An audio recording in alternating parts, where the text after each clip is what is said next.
আল্লাহ পাক তৌফিক দান করুন। ইনশাআল্লাহ আজকের লেকচার যাদের কানে যাবে, আমরা যদি না খেয়েও মরে যাই, আল্লাহ পাক না খেয়ে মারবেন না ইনশাআল্লাহ। রিজিক আছে, খাবো ইনশাআল্লাহ। কিন্তু হয়তো বা অভাব হবে, টাকা পয়সা একটু কম হতে পারে, অন্যের 10 তলা ফ্ল্যাট হবে, আমার হবে না, ঠিক আছে, অন্যের এত বিঘা বিঘা জমি আমার হয়তো হবে না। কিন্তু ইনশাআল্লাহ তাআলা এই যে দুনিয়ার মুসাফিরের জীবনটা, এটা মুসাফিরের জীবন না?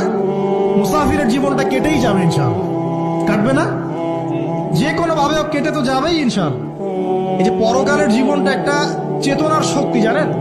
দুনিয়াতে যত বাধা বিপত্তি আসুক, গাল মন্দ খান, গিবত তহমত খান, কষ্ট হোক, নির্যাতন হোক, একটা বিষয় মনের মধ্যে শান্তি দেয়। কি শান্তি? যে এই দুনিয়ার জীবনটা তো আর চিরস্থায়ী নয়, এটা তো আর সারা জীবন থাকবে না। ইনশাআল্লাহ এই অবস্থা আস্তে আস্তে পরিবর্তন হয়ে যাবে। ফাইন্না মাআল উসরি ইউসরা, পরকালে ইনশাআল্লাহ পাবো। দুনিয়াতে না পেলে কি হয়েছে, পরকালে পাবো ইনশাআল্লাহ। যুবক ভাই, এসব জেনা ছেড়ে দেন,